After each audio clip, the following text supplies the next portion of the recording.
including to social phenomena. What we do to stay alive, to feed ourselves, to protect ourselves, all of these things. How we organize our societies, what we think of as right and wrong, all of these things are products of changes in human ways of thinking. The challenge for any intellectual historian is that every generation and every civilization tends to think of its own way of thinking about the world and about thinking itself, what's true, what's false, what's plausible, what's implausible, as somehow natural, as if by genetics, everyone at all times and places surely has thought the way that we think. Intellectual history, however, the study of human intellectual behavior over time, teaches us that our thought has a history of which our own ways of thinking are the product. And learning that history, we see our own thought in our own lives and times in relationship to the origins of those ways of thinking. And my deepest hope for this course is that you will see, in effect, the birth of the modern mind. You will see in the 17th and 18th century modern ways of thinking emerging, being born as living historical phenomena. And we will also see how often our thought has arisen as an unintended consequence of its origins.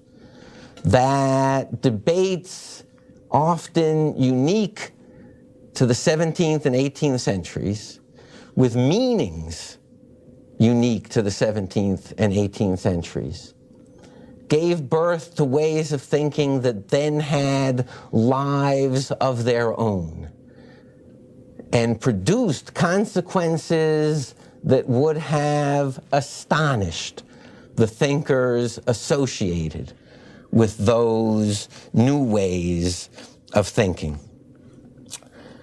If someone from the 20th century were transported back in time, 300, 500, 1,000, 2,000 years, I think he or she most easily would learn that other times relationships of power, production, and social organization, would most easily learn relationships of gender and how the sexes relate to each other. You would figure out what you had to do to appease power, obey who needed to be obeyed, earn your living, keep yourselves alive as best one could in that world. What would seem most foreign to you in any prior time would be that past culture's way of thinking about the world and about thinking itself.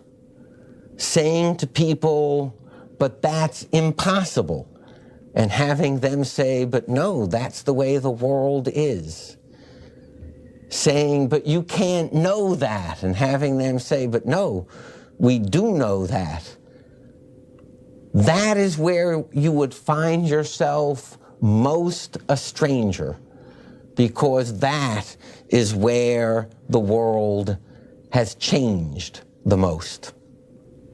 And other changes that seem so dramatic, science, technology, medicine, expanded senses of the possibilities and limitations of human life, these arose above all else because we changed our ways of thinking.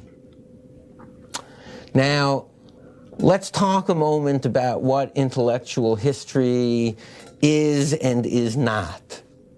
It is not the analytic or judgmental history of philosophy, in which we ask the question, who was right and who was wrong?